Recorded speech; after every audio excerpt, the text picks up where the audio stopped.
Okay, a few disclaimers up front. TTArtisan sent me the 23-1.4 and the 25 f2 to review.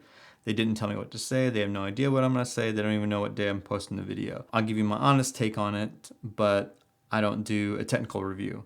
So I may miss a lot of things that you're curious about, but thankfully the YouTube has a ton of other videos on these lenses to fill in the gaps.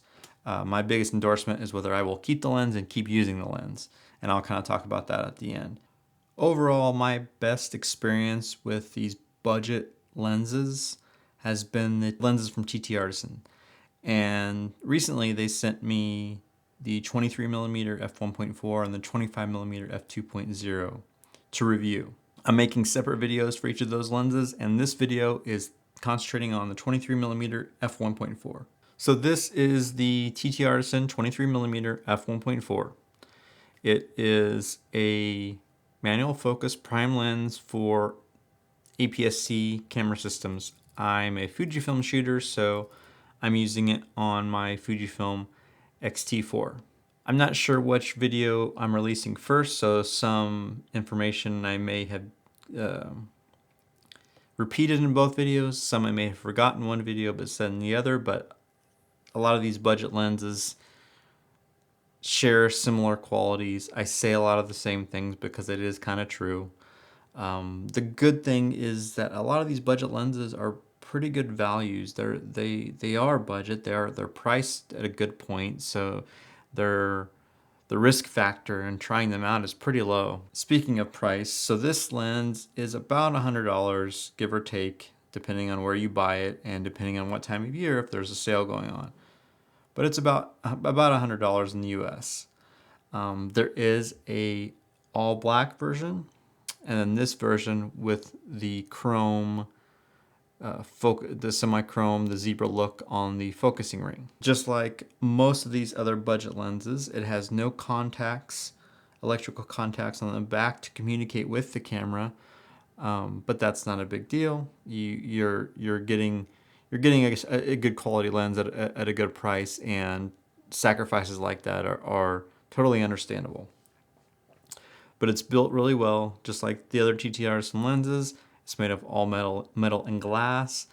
It has a nice weight to it. So it's about 222 to 224 grams according to TTArtisan. So it's a little heavier than the 25 f2, but it's not too heavy at all. And it's still really compact, even if it's not a pancake like the 25 f2. It's still a really small lens. Let me get it on my X-T4 and you can see it in context to being on a camera body.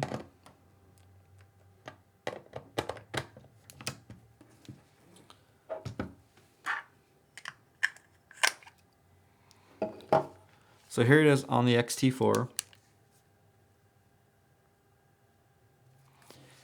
And like I said, it's a pretty small lens. It's not the size is definitely not a negative at all. A 23mm lens is roughly a 35mm equivalent on full frame, so it's like a perfect starter street photography lens. I still kind of get drawn to that 50mm equivalent for street photography a lot of times, but I think if you're just starting out and you don't have like a focal length that you're drawn to, I don't think there's a better focal length to start with than the 23 or 35 equivalent. It has a really nice close focus distance at 0.2 meters. It is a 1.4 lens. The aperture range is f1.4 to f16, and the aperture, the f-stop layout is very similar to the other lenses. There's a half stop between 1.4 and f2, and a half stop between f2 and f2.8, and then from there it's actually there might be, yeah, there's a half stop between 2.8 and f4 as well, and then full stops from 5.6 to 8, and then it skips f11 and goes from f8 to f16. If you care about the element group and the element layout and element count, it's 8 elements in 7 groups. It has a 43mm filter ring size, and the lens cap, I'm sure if you've seen other videos, they've talked about the lens cap. It's one of the just the kind of the snap on or slide. It doesn't really snap. It kind of just slides on, and the friction of the little, there's like a little bit of felt inside, and the friction of that just kind of keeps it on most of the time. A lot of people will show you, they'll shake it and show you that it can shake off pretty easily, which is kind of true. So that lens is okay. Most of the time, I will find other lens caps for it that I have around that fit better. So most of the time I'm using a lens cap like this, or I have a hood on there, and I don't have the lens cap on there often because it's just in a protected bag with a lens hood. So I have a few photo samples I want to show you, and I'll do that in my classic photo sample slideshow. But there's a couple photos that I want to talk about while I'm showing you, to show you just a couple of specific things that I noticed. And one of those things is the lens flare. Like a lot of these lenses, like I mentioned in the 25mm video, is that all these budget lenses are going to have some sort of quote unquote visual flaw, or some sort of characteristic that may be considered a flaw to some people. Some may have multiple flaws, some may have less than others.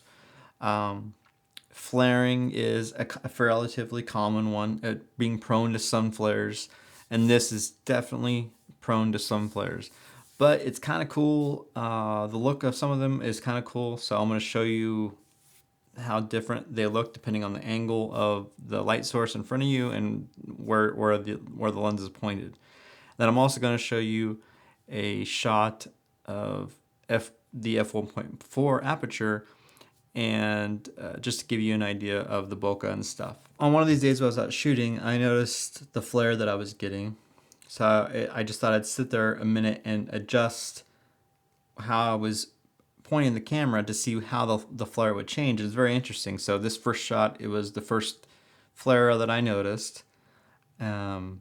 Relatively common looking sun flare. And then I moved the camera just over and down just a little bit, and then the flare became spread out a little bit and had some different color elements in it, and just started to change significantly in appearance. And then again on this one, the sun flare looks completely different in this shot. And this is it just has an interesting look to it. I don't know all the situations I would use it for. Part of me thinks that maybe it might be kind of stylish in a certain portrait setting if the surrounding elements or the scene and the composition supports it, then maybe something that to play around with. But you'd have to like have your light in the right spot and experiment a little bit. But it's one of those things where on a lens like this, if you experiment enough and know how a lens responds with certain light sources, then it is something that maybe you can twist and use toward your advantage, instead of it having it being a negative of the lens. And if you don't like lens flares, then I would say definitely get a lens hood for it. I have a lens hood that works on there. So I had it on there some days, sometimes I didn't. But yeah, if you don't want lens flare, definitely get a lens hood for it, or consider maybe a different lens, because this one's definitely prone to flare. Okay, so this shot was shot at the open aperture 1.4. When I go out and shoot these lenses, I try to remember to grab some shots at the most open aperture, but especially these street photography focal lengths like 23, 25mm.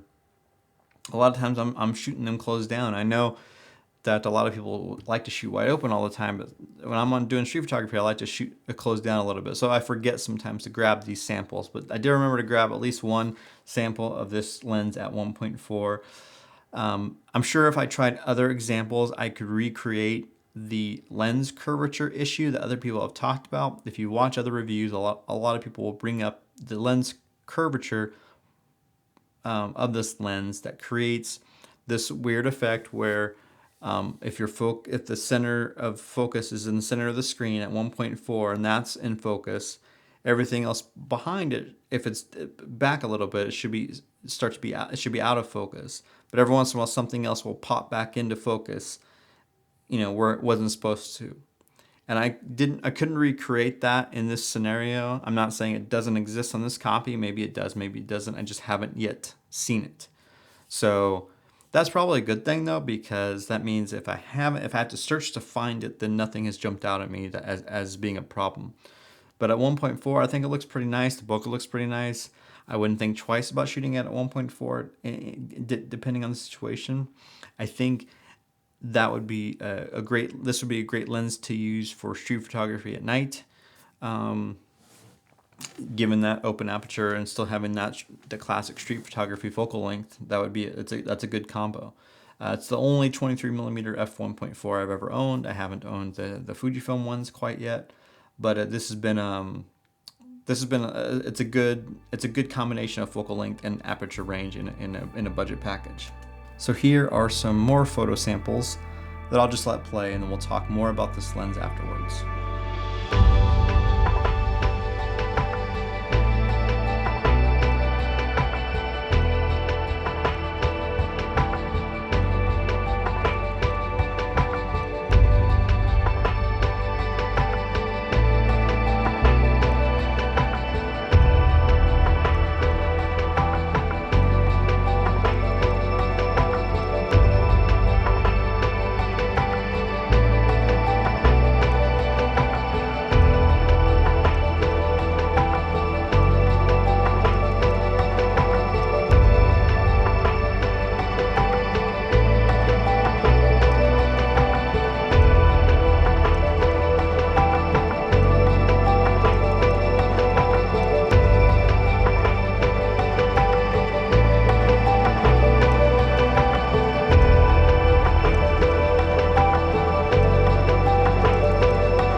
I know I don't do these technical reviews, and I don't shoot all the brick wall, and I don't shoot the things to show the bokeh and all this stuff. With all these lenses, my biggest thing I like to express to you is that whether I like to use it or not, whether I want to continue using it after I get it to review, after I shoot with it for a little while, will it stay in my kit? Will I continue to use it? I think that's like the biggest endorsement of any of these lenses. I think in general, we all know what to expect from these budget lenses for the most part. A lot of them have similar flaws, but they're all rising in build quality. They're all rising in image quality as each iteration comes out. So that's a great thing. But they all still have similar flaws. They're all a little prone to lens flare. They're all a little prone to chromatic aberrations and fringing and stuff like that. Some more than others, but you got to expect some of that stuff when you buy a lens in this price range from these companies. But that's not a bad thing. That's just the reality of these lenses. So it's just no surprise though when you get a lens and you see those flaws, that you got to expect that from these lenses. But those flaws or characteristics are not a bad thing. I think a lot of us like to adapt lenses, film photography lenses on our mirrorless cameras to get some of those characteristics and flaws that we were used to seeing on film photography. Some of those characteristics and flaws that came from the lens. Some obviously a lot of film characteristics came from the film itself, but a lot of the film characteristics also came from the lenses. So it's nice to get some of that into our digital workflow, and these kind of provide some of that at oftentimes a cheaper price and in a more convenient way, meaning that you don't need an adapter. They're smaller, easier to switch on and off your camera since you don't have to worry about that adapter element to it. Like I said, my biggest endorsement of these lenses is whether I like to use them or not. And some inspire me to pick them up for different reasons than others. The 25 f2, although really good quality image-wise, inspires me to pick it up because of the user experience. That compact size, the smooth focusing ring just feels really nice. That whole experience inspires me to pick it up. The TTArtisan 35mm f1.4 inspires me to pick it up because of the image quality. I'm pretty sure I'd have to do like a really extensive comparison to claim that it's the best budget lens, but it's my favorite budget lens that I've tried so far. Now, I'm still a relatively new user to the Midicon 0.95. And as far as just my personal favorite lenses, this might be in the running. We'd have to get more time, but this is not a budget lens. If you buy a brand new, this is like that's like $500-600. So that's not a budget lens. I'm talking like 150 or lower. This is one of my favorites so far, and the image quality in this blew me away, to be honest. And that the image quality inspires me to pick this up. It's not my most favorite lens to use in terms of the focus ring or the aperture ring and all that stuff. It's the image quality that inspires me to pick this up. And it's compact, so that's nice too. And in terms of the lens we're talking about now, the 23 1.4, it's a little bit of both, a little bit of the user experience, also the image quality. There's a certain softness that I can get to it. Some of these images that really add to that vintage film vibe. So that's really cool. That kind of look motivates me to pick it up. You see it in a couple of the image samples, but it's not always there. The biggest differences between this and the 25 in terms of user experience is the slight size difference, but the biggest noticeable one obviously is the focusing ring, and you see it clearly by design, but the feel is definitely different. I appreciate the design of this. I totally get where they were going, and I get the goal, and they totally achieved it. It has a really cool vintage vibe to it. It has it harkens back to some of these classic film lenses, and that's really cool. But part of me wishes, I could kind of mash these two lenses together and get the 1.4 aperture and get this design and this focus ring feel and kind of, get the best of both worlds, because I'd give up this cool design to have this smooth of focus ring. But that's just kind of like me nitpicking and being, having my own personal preferences. Your personal preferences may vary depending on what you like to use. All the lenses I've used from TTArtisans are really good for the money. They're really good value for the money. Like I say, they all have certain slight flaws and characteristics. As I collect more lenses, I have to kind of think about what the purpose of each lens will be in my kit. I don't like to collect gear that's not being used. So at some point, I'm sure some of these lenses will go away because I will focus on the ones I'm using a lot. And sometimes when I try to focus my gear down like that and really decide what's useful for me, I let go some really quality items that other people might love, but that's just because I'm continuing to find my personal taste in terms of the style I shoot and what pieces of equipment serves that style. And as of right now, as I'm still testing out the 25 and 23 lens, my thought process is that if I want a street photography focal length, if I want to go shoot street with that 35 to 37-ish focal length, I'm probably going to grab the Pancake, the 25 f2 from TTArtisan. Even though it's not as fast, but I just love the user experience. I love the compact size, and it still has really solid image quality. I'm probably going to grab that if my goal is street photography at that focal length, that 35, 37 equivalent focal length.